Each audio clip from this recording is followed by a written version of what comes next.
Hi friends, അസ്സലാമു അലൈക്കും. ഇന്ന് ഞാൻ വന്നിരിക്കുന്നത് നല്ലൊരു മീൻ പീരയുടെ റെസിപ്പിയുമായിട്ടാണ്. അപ്പം അതിനായിട്ട് ഞാനിത് മീൻ എടുത്തിട്ടുണ്ട്. ഞാനിപ്പോൾ ഇവിടെ നെത്തലാണ് എടുത്തിട്ടുള്ളത്, വളരെ കുഞ്ഞു നെത്തലാണ്. അപ്പോൾ ഞാനിത് നന്നായി കഴുകി എടുത്തിട്ടുള്ളത്, കട്ട് ചെയ്തിട്ടില്ല കേട്ടോ. വളരെ കുഞ്ഞു നെത്തലാണ്, അതുകൊണ്ട് ഇത് കട്ട് ചെയ്യേണ്ട ആവശ്യമില്ല. അപ്പോൾ ഞാൻ ഉപ്പൊക്കെ ഇട്ടിട്ട് നന്നായിട്ട് കഴുകി എടുത്തിട്ടുണ്ട്. ഇനി നമുക്കിത് എങ്ങനെ ഉണ്ടാക്കുന്നത് നോക്കാം. അതിനായിട്ട് ഞാനിത് ഇതിലോട്ടുള്ള അരപ്പ് റെഡിയാക്കാനുള്ള സാധനങ്ങളൊക്കെ എടുത്ത് വെച്ചിട്ടുണ്ട്. ഇനി നമുക്കിതൊന്ന് മിക്സിയുടെ ജാറിലോട്ട് മാറ്റി കൊടുക്കണം. അപ്പം ഞാനിതാ ഇപ്പോൾ ഒരു കപ്പ് തേങ്ങ ചെരുകിയതെടുത്തിട്ടുണ്ട്. അത് മിക്സിയുടെ ജാറിലോട്ടൊന്ന് മാറ്റി കൊടുക്കുന്നുണ്ട്. അപ്പോൾ എന്നെ ഹെൽപ്പ് ചെയ്യാനിതാ എൻ്റെ മോളും കൂടെ കൂടിയിട്ടുണ്ട്. മോളും കൂടെ ഹെൽപ്പ് ചെയ്യണം കേട്ടോ. ഇനി ഞാനിപ്പോൾ ഇതിലോട്ട് പച്ചമുളക് ചേർക്കുന്നുണ്ട്. ഞാനിപ്പോൾ ഇവിടെ 6 പച്ചമുളകാണ് എടുത്തത്. മുളക് നമ്മുടെ എരിവിനനുസരിച്ചിട്ട് എടുക്കാം. പിന്നെ ഒരു 4-5 ചെറിയ ഉള്ളി എടുക്കാം. ഇനി അതിലോട്ട് ഒരു 4 അല്ലി വെളുത്തുള്ളിയും ഒരു ചെറിയ കഷ്ണം ഇഞ്ചിയും കൂടെ ചേർത്ത് കൊടുക്കാം. അതും കൂടെ ചേർത്തിട്ട് നമുക്കിത് ഒന്ന് ഒതുക്കിയെടുത്തുകൊണ്ട് വേണം. നന്നായിട്ട് അരഞ്ഞു പോകേണ്ട ആവശ്യമില്ല, ഒന്ന് ഒതുക്കിയെടുത്തുകൊണ്ട് വരാം. അപ്പോൾ ഞാൻ തേങ്ങ ഒന്ന് ഒതുക്കിയെടുത്തിട്ടുണ്ട്. ഈ ഒരു പാകത്തിനൊന്ന് ഇത്രയും അരഞ്ഞാൽ മതിയാവും. ഇനി നമുക്കിതിലോട്ടുള്ള പുളി വേണം. അപ്പോൾ ഞാനൊരു ചെറിയ നെല്ലിക്കയുടെ ഒരു വലുപ്പത്തിലുള്ള ഒരു പുളി ഉണ്ടാക്കിയെടുത്തിട്ടുണ്ടായിരുന്നു. അതൊന്ന് കുതിരാൻ വേണ്ടി വെള്ളത്തിലിട്ട് വയ്ക്കുന്നുണ്ട്. അത് കുതിർന്നതിന് ശേഷം നമുക്ക് ആ വെള്ളം ഒന്ന് പിഴിഞ്ഞെടുത്താൽ മതി. ഇനിയിപ്പോൾ ഇത് ഉണ്ടാക്കാനായിട്ട് ഞാനിതാ ഒരു പാനൊന്ന് വെച്ച് ചൂടാക്കിയിട്ടുണ്ട്. പാൻ ചൂടായി വരുന്ന സമയത്ത് നമുക്കതിലോട്ട് കുറച്ച് വെളിച്ചെണ്ണ ഒഴിച്ചു കൊടുക്കാം. വെളിച്ചെണ്ണ നന്നായിട്ട് ചൂടായി വരുന്ന സമയത്ത് അതിലോട്ടൊരു 1/2 ടേബിൾ സ്പൂൺ കടുകിട്ടൊന്ന് പൊട്ടിച്ചെടുക്കണം. അപ്പം കടുക് മുഴുവനായിട്ട് പൊട്ടിക്കഴിഞ്ഞതിന് ശേഷം മാത്രം നമ്മളതിലോട്ട് ഒരു തക്കാളി ചേർത്ത് കൊടുക്കാം. തക്കാളി ചെറുതായി കട്ട് ചെയ്തിട്ടുള്ള തക്കാളിയാണ്. ആ തക്കാളി ചേർത്ത് നമ്മളിതൊന്ന് വഴറ്റിയെടുക്കണം. അപ്പം ഒരുപാട് സമയമൊന്നും വഴറ്റിയെടുക്കേണ്ട ആവശ്യമില്ല.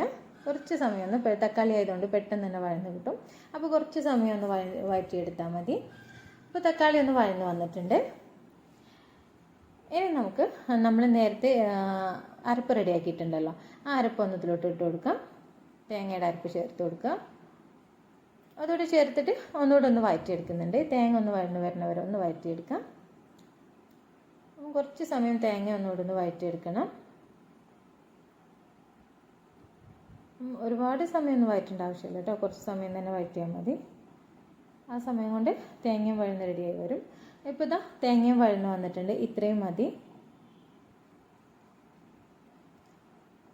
ഇനി നമുക്കിതിലോട്ട് നമ്മൾ നേരത്തെ പുളി കുതിരാൻ വേണ്ടി വെച്ചിട്ടുണ്ടായിരുന്നല്ലോ, ആ പുളി നന്നായി പിഴിഞ്ഞെടുത്തിട്ട് ആ പുളിവെള്ളം ഒന്ന് നമുക്കിതിലോട്ട് ചേർത്ത് കൊടുക്കാം. അപ്പം ഞാനിപ്പോൾ ഇവിടെ ഒരു 1.5 കപ്പ് പുളിവെള്ളമാണ് കേട്ടോ ചേർത്ത് കൊടുക്കുന്നത്. പുളി പിഴിഞ്ഞിട്ട് ആദ്യം ഈ ഒരു കപ്പിൽ ഞാനൊരു 1 കപ്പ് വെള്ളം ആദ്യം ഒഴിച്ചു കൊടുത്തു. അതിനുശേഷം ആ പുളിയിൽ തന്നെ കുറച്ചുകൂടി വെള്ളം ഒഴിച്ചൊന്ന് പിഴിഞ്ഞെടുത്തിട്ട് ഒരു 1/2 കപ്പ് വെള്ളം കൂടി ചേർത്ത് കൊടുക്കുന്നുണ്ട് അല്ലേ. ഞാനിപ്പോൾ അങ്ങനെ ഒരു 1.5 കപ്പ് വെള്ളമാണ് ചേർത്തിട്ടുള്ളത്. ഇനി ഇത് ചേർത്ത് നമ്മളൊന്ന് നന്നായിട്ട് തിളപ്പിക്കാം. നന്നായിട്ട് തിളച്ച് തുടങ്ങുന്ന സമയത്ത് നമുക്കിതിലോട്ടൊരു 1/4 ടീസ്പൂൺ മഞ്ഞൾപ്പൊടി ചേർത്ത് കൊടുക്കണം. പിന്നെ 1 ടേബിൾ സ്പൂൺ കുരുമുളക് പൊടിയും കൂടി ചേർത്ത് കൊടുക്കുന്നുണ്ട്. പിന്നെ നമ്മളിതിൽ ഇതുവരെ ഉപ്പ് ചേർത്തിട്ടില്ലായിരുന്നു, അപ്പോൾ ഇതിലോട്ട് ആവശ്യത്തിനുള്ള ഉപ്പും കൂടി ചേർത്ത് കൊടുക്കാം. ഉപ്പും കൂടി ചേർത്തിട്ട് നമ്മളിത് നന്നായിട്ടൊന്ന് മിക്സ് ചെയ്ത് കൊടുക്കണം. നന്നായിട്ടൊന്ന് ഇളക്കി മിക്സ് ചെയ്യാം. പിന്നെ എൻ്റെ ചാനൽ ഇതുവരെ സബ്സ്ക്രൈബ് ചെയ്യാതെ കാണുന്ന കൂട്ടുകാരുണ്ട്, ഒന്ന് സബ്സ്ക്രൈബ് ചെയ്ത് സപ്പോർട്ട് ചെയ്യണേ. കൂടാതെ വീഡിയോ ഇഷ്ടമാവുകയാണെങ്കിൽ ലൈക്ക് അടിക്കാനും ഷെയർ ചെയ്യാനും മറക്കരുത്. പിന്നെ നിങ്ങൾക്ക് വീഡിയോയെക്കുറിച്ച് എന്ത് അഭിപ്രായങ്ങളുണ്ടെങ്കിലും അതെല്ലാം കമൻറ്റ് ബോക്സിലൊന്ന് അറിയിക്കും കൂടി ചെയ്യണേ. ഇപ്പോൾ ഇത് നന്നായി തിളച്ച് വരുന്നുണ്ട്. ഇനിയിപ്പോൾ നമ്മുടെ ഈ വെള്ളം ഒന്ന് നന്നായി തിളച്ച് ഈ കറി ഒന്ന് കുറുകി വരണം. കുറുകി വരുന്നതോടൊപ്പം ആ തേങ്ങയും തക്കാളിയൊക്കെ നന്നായി വെന്ത് വരികയും ചെയ്യും. കറി ഒന്ന് കുറുകി ഒരു പാകമായി വരികയും ചെയ്യും. ഇപ്പോൾ ഇതാ കറിയൊക്കെ ഒന്ന് കുറുകി വന്നിട്ടുണ്ട്. ഇനി നമ്മൾ നേരത്തെ കഴുകി വെച്ചിരിക്കുന്ന മീൻ നമുക്കിതിലോട്ട് ചേർത്ത് കൊടുക്കാം. ഞാനിപ്പോൾ കുഞ്ഞു നെത്തൽ അല്ലെങ്കിൽ സാധാരണ നെത്ത് കുറച്ച് വലുപ്പമുള്ള നെത്തലായാലും അത് വെച്ചിട്ട് നമുക്ക് ചെയ്യാം. പിന്നെ കുഞ്ഞു മീനുകൾ ഏത് വെച്ചിട്ട് നമുക്ക് ചെയ്യാം കേട്ടോ. ഇനി കുഞ്ഞൻ മത്തി ആയാലും കുഞ്ഞൻ അയിലായാലും ഒക്കെ അതൊക്കെ വെച്ചിട്ട് നമുക്ക് പീരുണ്ടാക്കാം, നല്ല ടേസ്റ്റ് ആയിരിക്കും. ഇനി ഇത് ചേർത്ത് നമുക്ക് നന്നായിട്ടൊന്ന് ഇളക്കി കൊടുക്കാം. നന്നായിട്ടൊന്ന് ഇളക്കി മിക്സ് ചെയ്ത് കൊടുക്കാം. നന്നായിട്ട് മിക്സ് ചെയ്ത് ഇനി നമുക്ക് ഇതൊന്ന് നന്നായിട്ടൊന്ന് തിളപ്പിച്ച് നമ്മുടെ നെത്തലൊക്കെ ഒന്ന് വെന്ത് വരണമല്ലോ, അപ്പോൾ ഫുൾ ഫ്ലെയിമിലിട്ടിട്ട് തന്നെ നമുക്കിതൊന്ന് തിളപ്പിച്ചെടുക്കാം. അപ്പോൾ അത് കറി തിളച്ച് തുടങ്ങുന്നുണ്ട്. അപ്പോൾ ഞാൻ കുറച്ച് കറിവേപ്പിലയും കൂടി ചേർത്ത് കൊടുത്തിട്ടുണ്ട്. ഇനി കറി ഒന്ന് നന്നായിട്ടൊന്ന് തിളച്ച് മീനൊന്ന് വെന്ത് വരട്ടെ.